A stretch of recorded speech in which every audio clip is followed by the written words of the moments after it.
Evangelio San Juan, capítulo 15, versículos 6, 10 y 14.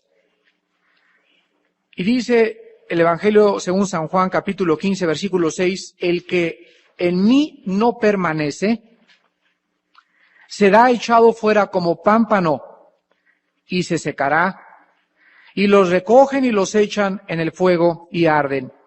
Versículo 10.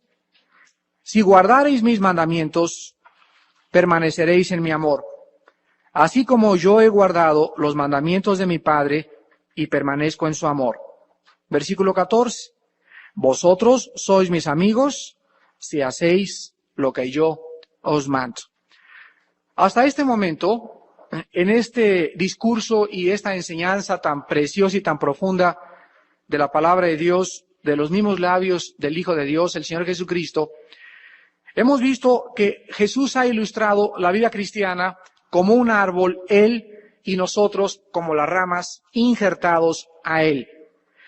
Esta ilustración de un árbol con las ramas, donde Él es el árbol y nosotros las ramas, nos ilustra la unión tan intrínseca, la unión tan vital, lo que es realmente la vida cristiana. La vida cristiana no es una rama unida a una religión, o a una organización, o a algún club, o a algún sistema. La vida cristiana es una unión con el Hijo de Dios, con Jesucristo.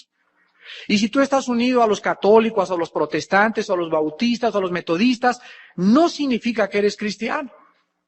Porque hay muchos católicos que se van a ir al infierno, hay protestantes que se van a ir al infierno, hay bautistas que se van a condenar, hay presbiterianos que se van a condenar.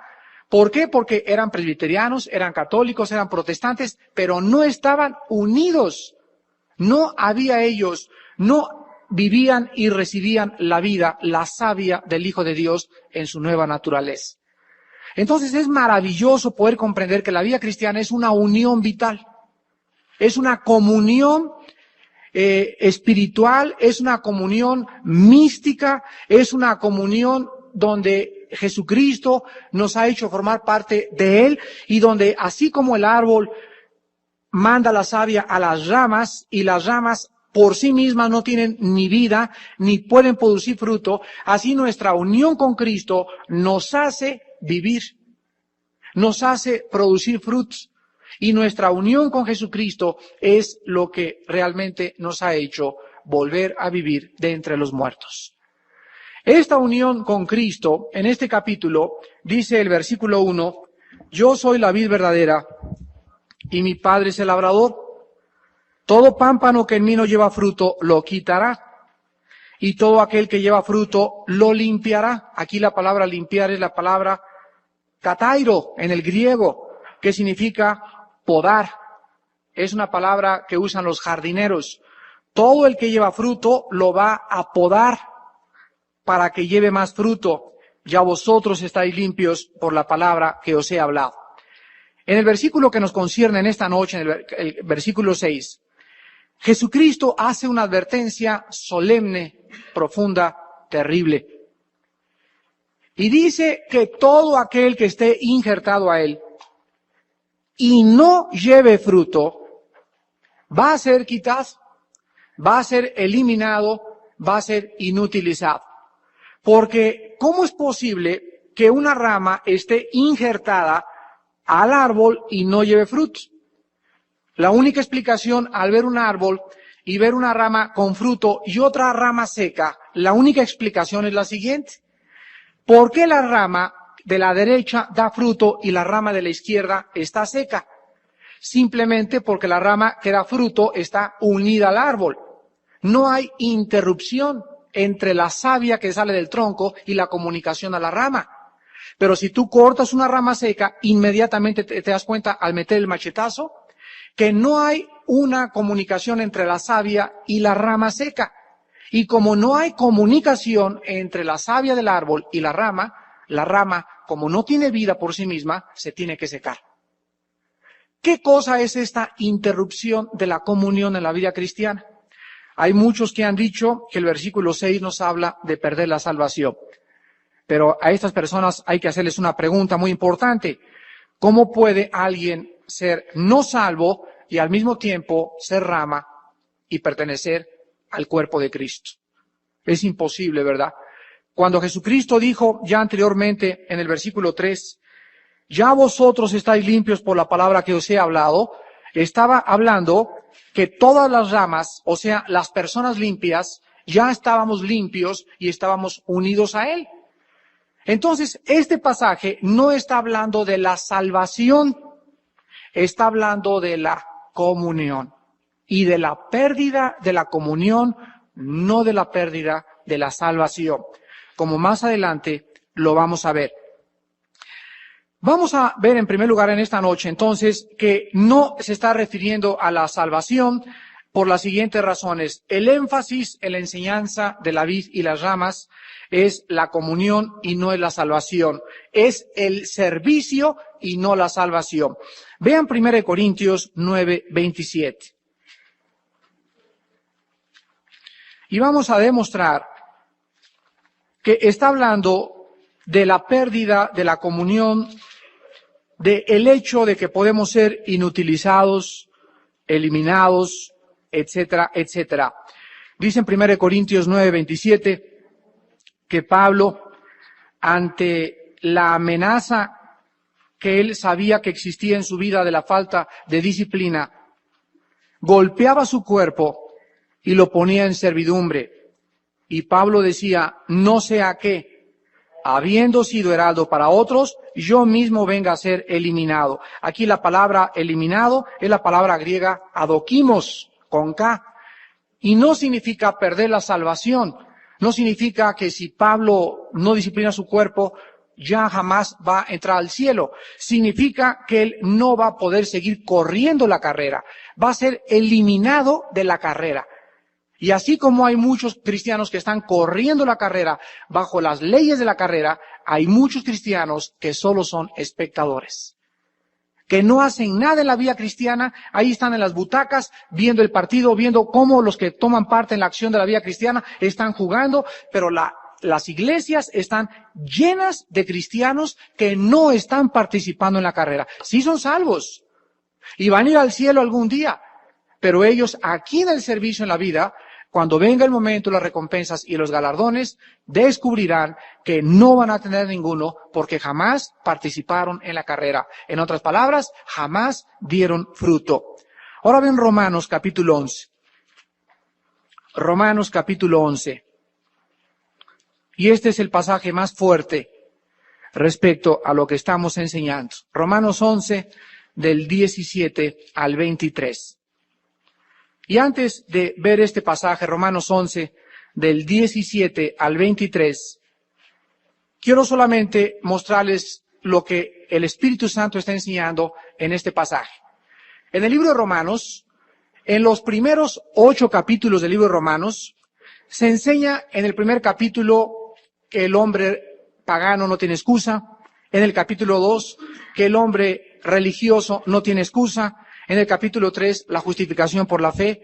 En el capítulo 4, la ley y las obras. En el capítulo 5, la justificación y la gracia. En el 6, el pecado. En el 7, la ley del pecado. En el 8, el Espíritu Santo.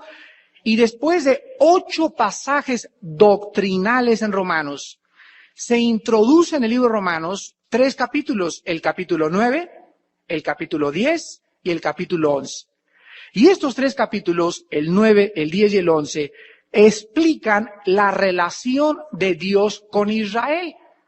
Porque cuando Pablo explica que pues ni los religiosos se van a salvar, ni los paganos se van a salvar, más que aquel que tenga la justicia de Cristo, los judíos le comenzaron a preguntar a Pablo, oye Pablo, pero nosotros somos judíos y estamos bajo el pacto de Abraham y Dios dijo que los judíos eran su raza escogida. ¿Qué nos ha desechado Dios?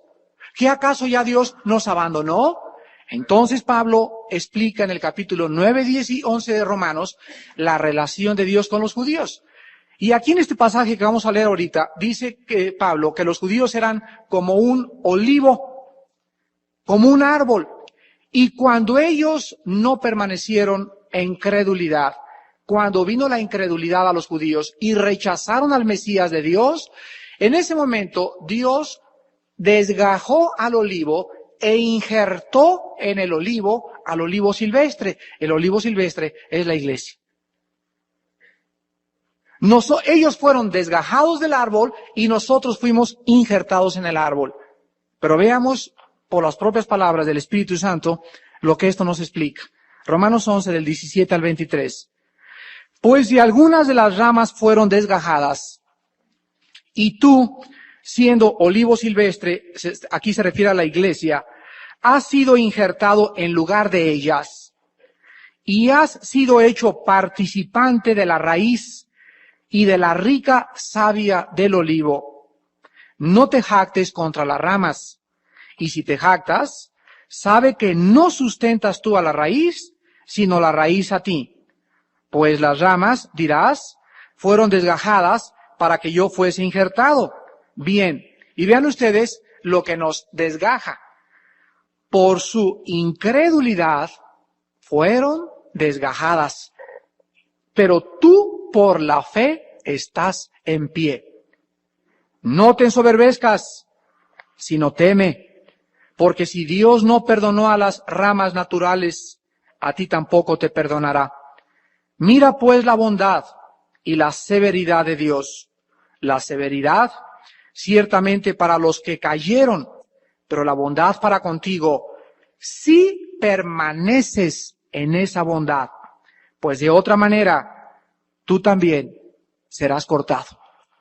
Y aún ellos, si no permanecieren en incredulidad, y aquí está, serán injertados, pues poderoso es Dios para volverlos a injertar. ¿Ven ustedes por qué la Biblia no es de interpretación privada? No es de que yo pienso que quiere decir esto, o me imagino que es esto. Dejemos que la misma Biblia nos diga lo que la misma Biblia nos está enseñando. Y aquí claramente nos muestra que Dios puede desgajar y volver a injertar. Y cuando desgaja, el problema del desgajamiento es la incredulidad. Vean otro pasaje similar en Hebreos capítulo 4.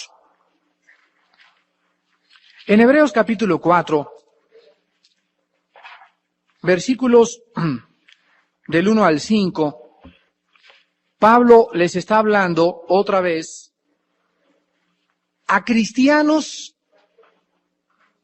que son salvos. Pero ¿sabe una cosa?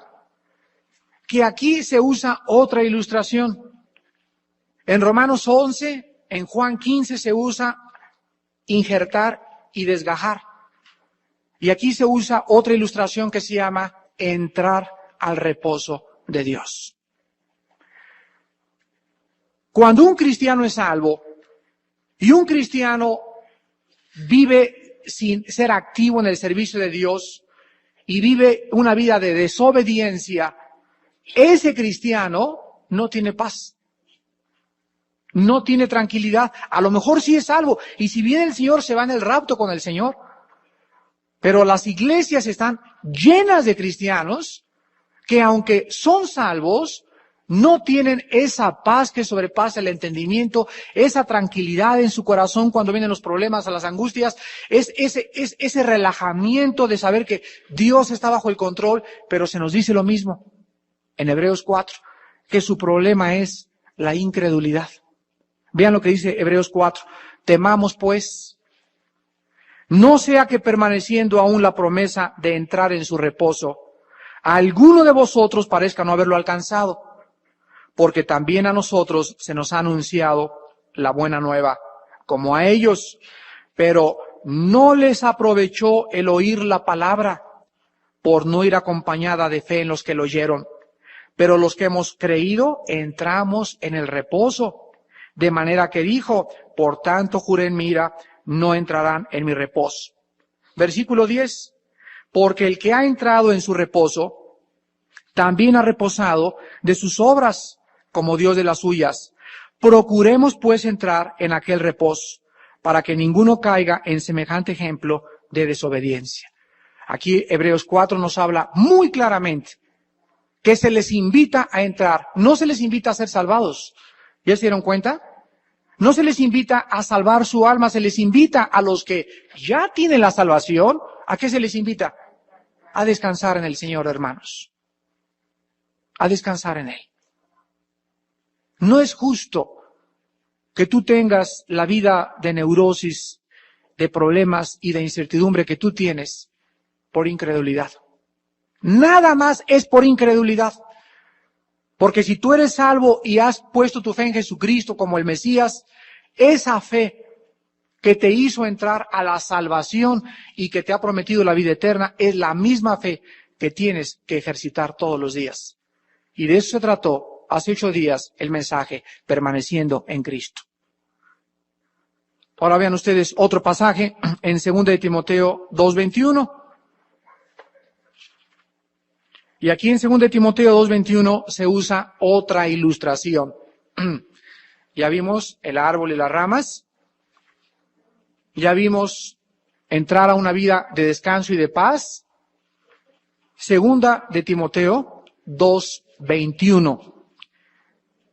Y aquí la ilustración es un lavadero, una casa o una cocina con trastes limpios y con trastes sucios. Y aquí dice el apóstol Pablo, así que si alguno se limpia, no está hablando de la salvación tampoco, está hablando de la limpieza del pecado, será instrumento para honra, santificado, útil al Señor y dispuesto para toda buena obra. Leamos el versículo anterior, el versículo 20. Pero en una casa grande no solamente hay utensilios de oro y de plata, sino también de madera y de barro, y unos son para usos honrosos y otros para usos viles. Aquí la Biblia compara a los cristianos o a la iglesia en un lavadero. Y dice el Espíritu Santo, qué maravillosa enseñanza es la palabra de Dios, ¿verdad? Es que no hay ilustraciones más preciosas que la Biblia, de veras. Y para que lo entendamos, dice, mira, en un lavadero cuando llegas a la casa de una persona, le pides a la señora, a doña Panchita, deme un vaso de agua. ¿Y qué va a hacer? ¿Sacar un vaso sucio así cochino y ahí te va a servir el agua de Jamaica? ¿O va a sacar los que ya tiene limpios? Bueno, va a usar un vaso limpio y ahí te va a vaciar la horchata. Nadie le da un vaso de agua a otra persona en un vaso sucio. ¿Por qué? Porque los vasos sucios están guardados ¿para qué? Para lavarse, no para usarse. Ya lavados se pueden usar. Y tú en tu vida, dice la Biblia, que si estás lavándote con el jabón de la sangre de Cristo, serás usado por Dios. Todos los días, mañana cuando amanezcas, vas a encontrarte en el camión, en tu vecino, alguien que te habla por teléfono, a quien necesitas ayudar. Y si en el momento que Dios te quiera usar estás sucio, estás sucia, Dios no te usa. ¿Por qué? Porque estás desgajado del árbol. ¿Por qué? Porque no tienes comunión con Dios.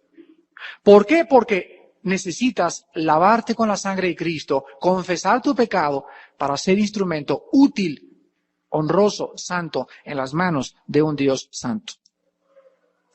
Ya el profeta Isaías decía, límpiense los que llevan los instrumentos de Dios. Aquí el profeta Isaías usa el ejemplo de un cirujano. Cuando ustedes vayan a algún quirófano, van a encontrar que el cirujano tiene sus utensilios y sus instrumentos esterilizados y se pone guantes y se tapa la cabeza para que no se caiga un pelo y se tapan aquí para que no haya ninguna bacteria o germen que brinque a la herida abierta. Y le dice a la enfermera esto y la enfermera saca unas tijeras y saca el bisturí y los saca esterilizados. Y ya que están perfectamente limpios, el cirujano comienza a cortar. Él no usa ni saca del basurero un bisturí. Así es Dios. Así es Dios con nosotros. Y en último vean Apocalipsis 2:5, que está hablando de lo mismo. No está hablando de la salvación, está hablando de perder la comunión, de ser eliminado, de no ser usado por Dios. Apocalipsis 2:5. Los que vinieron el domingo pasado ya saben de qué se trata, porque ya comenzamos a estudiar las 7 iglesias de Apocalipsis los domingos. Y en este mensaje que les di este domingo sobre la iglesia de Éfeso, Dijimos que cuando comienza Dios a decirle a Éfeso en el versículo 2, conozco tus obras, tu arduo trabajo y paciencia, que no puedes soportar a los malos. Versículo 3, que has sufrido, has tenido paciencia, has trabajado arduamente por amor, etcétera, etcétera. Hasta este momento, los cristianos de Éfeso podrían decir, pero como pavos reales estarían, gracias Señor, sabíamos que éramos algo bueno. Pero cuando dice Cristo en el versículo 4, pero tengo contra ti, ¿cómo? Después de tantas alabanzas y tantos halagos, ¿tienes algo contra nosotros? Sí, tengo algo contra ti, que todo lo que has hecho lo has hecho mecánicamente. Todo lo que lo has hecho, no lo has hecho verdaderamente por amor a mí, lo has hecho por o quedar bien, o por quedar bien con los demás, o porque ya te has convertido en un robot cristiano. Tengo contra ti que has dejado tu primer amor. Y vean ustedes cuál es la advertencia a estos cristianos. En el versículo 5. Recuerda, por tanto, de dónde has caído y arrepiéntete. Y haz las primeras obras. Pues si no, vendré pronto a ti y quitaré tu candelero de su lugar si no te hubieres arrepentido. ¿Qué significa quitarle el candelero a un cristiano?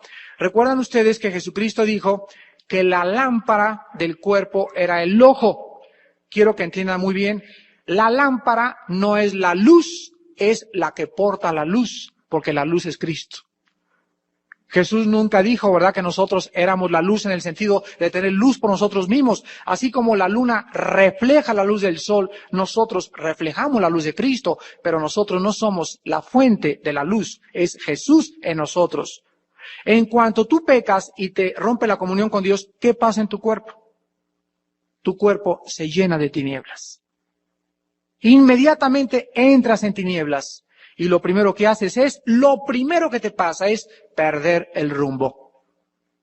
Porque en cuanto se te apaga la lámpara, que es el Espíritu Santo dentro de ti, en ese momento es la única luz que tenemos, comienzas a tomar decisiones equivocadas en tu matrimonio, con tus hijos, en tu trabajo, te comienza a salir todo mal. ¿Por qué? Porque no tienes la guía del Espíritu Santo.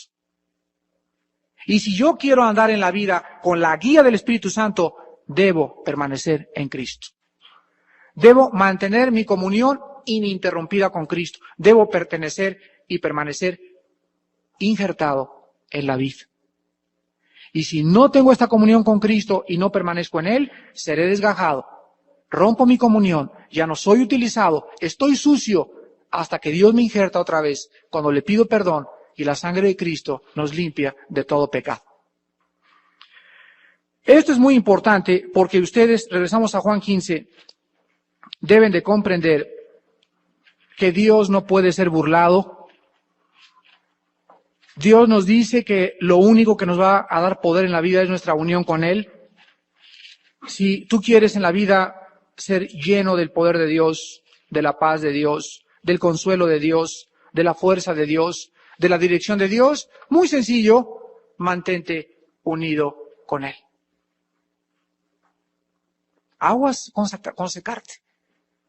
Cuidado cuando te comienzas a secar. Cuando en tu vida ya estás más seco que un aguacate podrido. Cuidado cuando en tu vida ya no hay gozo, paz, amor. Porque ese fruto del Espíritu Santo solo se produce cuando la rama está unida al tronco.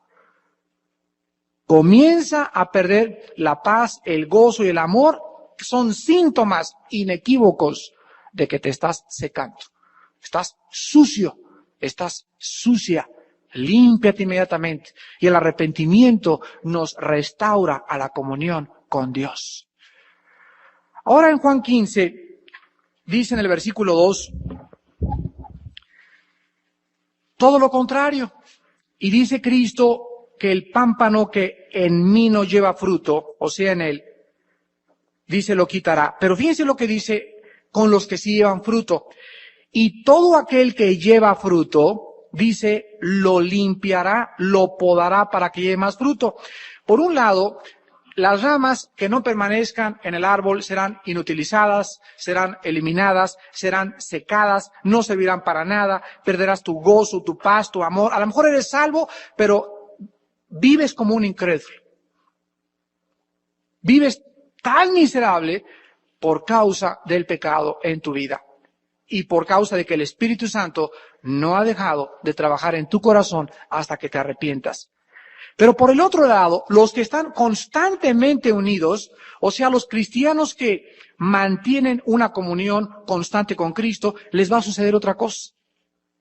Y aquí dice Jesús que a esos cristianos los va a podar. El otro día estaba leyendo un libro de jardinería. Le pregunté a mi esposa, oye, ¿qué es podar y cómo se poda? Y descubrí algo tremendo respecto a la podada. Cuando hay rosales, por ejemplo, en mi casa tenemos unos rosales y el jardinero allá de vez en cuando, creo que es 1 o 2 veces al año, que nos poda los rosales. ¿Saben ustedes que hay que cortarlos de una forma especial? No se cortan así o así o así. Tienes que calcular exactamente en dónde podarlos. Y también la inclinación de la tijera. Porque hay una manera de podarlos, no se podan así tampoco todos. Hay veces que les tienen que dar un poquito así de piquito, pero es especial la podada para que den mucho más flores. Yo recuerdo la primera vez que en un jardín que teníamos ahí, en una casa en Ciudad Satélite, cuando vivíamos, llegó el jardinero y podó, y le dije a mi esposa, pero ¿cómo es posible que haya acabado con nuestras flores? No, el patroncito me dice, los podé. ¿Qué podarme? Acabaste con las flores. No, dice, si van a salir más. ¿Cómo si ya las mochaste todas? Es que para eso se hacen, me dice, para que salgan más, para que sea más tupidita y para que más rápido le cubra toda la barda a la enredadera. Ah, le dije, y me acordé de Juan 15. Entonces vean ustedes que la poda es lo que la Biblia le llama la disciplina de Dios a aquellos cristianos que están dando fruto para que den mucho más fruto. Vean Hebreos capítulo 12.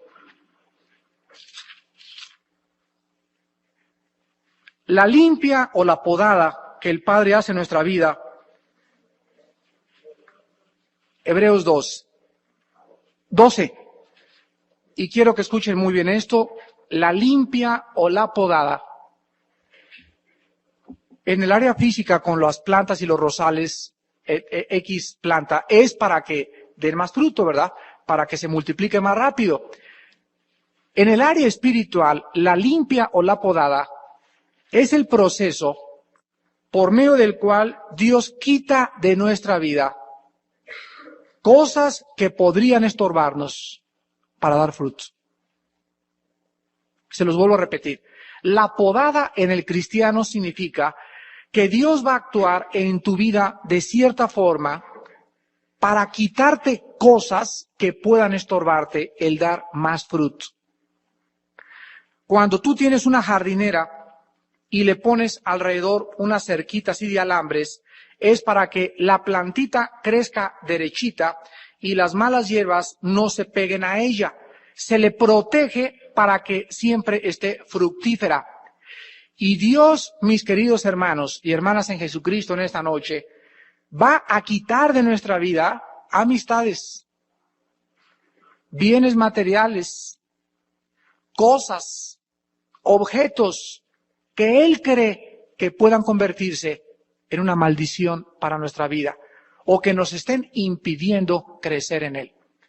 Por eso me da mucha risa cuando los nuevos cristianos llegan y, ay, Armando, ya ninguno de mis amigos ya no me han vuelto a hablar. Qué buena noticia, le digo.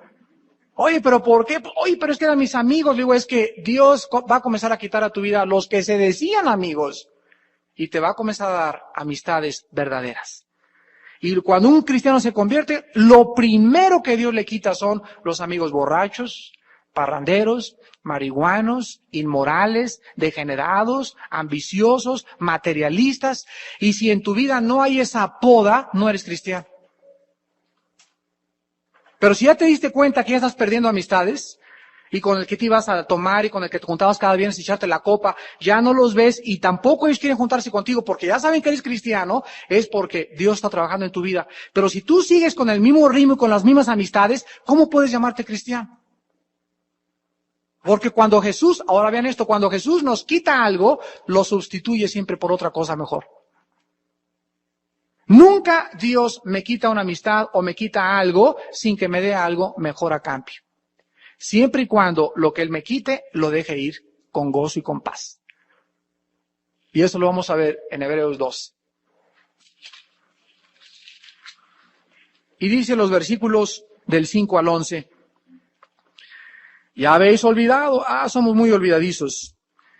Y habéis olvidado la exhortación que como a hijos, ¿verdad? No como a paganos, sino como a hijos se os dirige diciendo, vean las palabras amorosas de nuestro Padre Celestial. Comienza diciéndonos, hijo mío. Qué maravilloso, ¿verdad? Hijo mío, no menosprecies la disciplina del Señor, ni desmayes cuando eres reprendido por Él. Porque el Señor al que ama disciplina y azota a todo el que recibe por hijo. Si soportáis la disciplina, Dios os trata como a hijos, porque ¿qué hijo es aquel a quien el Padre no disciplina? Pero si se os deja sin disciplina, de la cual todos han sido participantes, entonces sois bastardos y no hijos.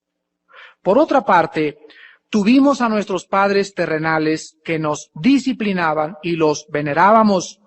¿Por qué no obedeceremos mucho mejor al Padre de los Espíritus y viviremos? Y aquellos, ciertamente por pocos días, nos disciplinaban como a ellos les parecía. Pero para lo que nos es provechoso, para que participemos de su santidad. Es verdad que ninguna disciplina, ninguna podada al presente parece ser causa de gozo. Imagínense si las rosas pudieran hablar, ¡ay! ¿Verdad? Lo que dirían los rosales cuando son podados, sino de tristeza. Pero después, vean qué hermoso, da fruto apacible de justicia a los que en ella han sido ejercitados. Aquí se nos muestra claramente que todo el que entra a la familia de Dios, no puede quedarse sin corrección. La palabra disciplina aquí, la palabra griega paideia, de ahí viene la palabra pedagogo y significa corrección o instrucción. Y cuando nosotros entramos a la familia de Dios, Dios comienza a tratar y a trabajar con nuestro carácter. Nos comienza a dar cuero, nos comienza a alinear y no va a permitir que nadie nos pueda arrebatar de su mano. Ahora, hay una exhortación en el versículo 5, porque hay dos respuestas negativas a la disciplina de Dios. Y las respuestas son las siguientes. Hijo mío, no menosprecies la disciplina del Señor. Y número 2, ni desmayes cuando eres reprendido. ¿Qué significa menospreciar? Significa tomar a la ligera la corrección. Tomar a la ligera la corrección. No darle importancia a lo que te pasó ayer en la oficina. No darle importancia al pleito que tuviste con ese amigo o los problemas que tuviste con esa amistad. Si tú no ves a Dios y lo reconoces en todos tus caminos, no podrá Él enderezar tus veredas.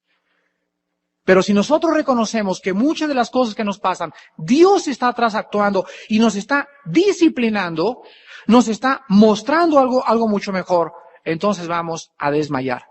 Y desmayar es desilusionarnos o desanimarnos en la vida cristiana.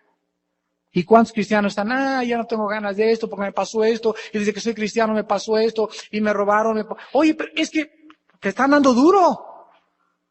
Por eso te están pasando tantas cosas. Y Santiago dice, tened por sumo gozo cuando os halléis en diversas pruebas, sabiendo que la prueba de vuestra fe produce paciencia. Entonces, esta podada es algo que nosotros tenemos que enfrentar tarde o temprano. No se sorprendan como si algún fuego extraño os aconteciese, sino gocémonos por cuanto somos participantes de los sufrimientos de Cristo. Hemos sido llamados no solamente a creer en Cristo, sino también a padecer por su nombre. Y cuando Dios ve que tú comienzas a dar fruto, y en tu vida hay fruto, y comienzas a crecer, Dios te va a podar de vez en cuando. Y cuando venga la podada y la prueba, va a causarnos mucha tristeza. Y a lo mejor vamos a perder el ánimo, pero dice la Biblia que cuando pase la podada y comencemos otra vez a florecer, seremos llenos de frutos apacibles de justicia. ¿No quisieran ustedes en esta noche, muchos hijos de Dios y muchas cristianas, aceptar la disciplina por la cual estás pasando esta noche de Dios? ¿Cuántos de ustedes como cristianos están secos? Tu vida está tan miserable. Pareces paleta helada. Pareces helado témpano de hielo. Tu vida es una vida totalmente materialista, una vida sin sensibilidad por las almas, una vida sin gozo, sin paz, y todo porque tienes 4 días sucio. Tienes 5 días que estás desgajado del árbol. Ya tu comunión con Dios no es algo que anime tu alma a seguir viviendo para Él. Has perdido el gozo de tu salvación. Y en esta noche Dios te dice, no puedes permanecer desgajado, porque si eres desgajado serás echado fuera y serás quemado como las hojas y no tendrás ninguna utilidad en el reino de Dios. Una vida les he dado, dice el Señor, una sola. Y tus años, mira qué rápido están pasando. ¿Qué has hecho con la vida que Cristo te ha dado? Con esa vida que Él ganó por nosotros en una cruz, Él quiere que tú la uses para Él y que se la entregues totalmente y que en esta noche le pidas perdón, porque si no va a quitar el candelero de su lugar. Quitar el candelero significa perder tu testimonio, significa perder tu poder para hablar de Cristo, perder tu poder para testificar. Inclinémonos y despidámonos en oración. Padre, te damos gracias en esta noche por tu palabra y por mostrarnos y enseñarnos la importancia de mantener la comunión contigo. Y también hemos descubierto que qué fácil es perder la comunión contigo. Qué fácil es desgajarnos del árbol.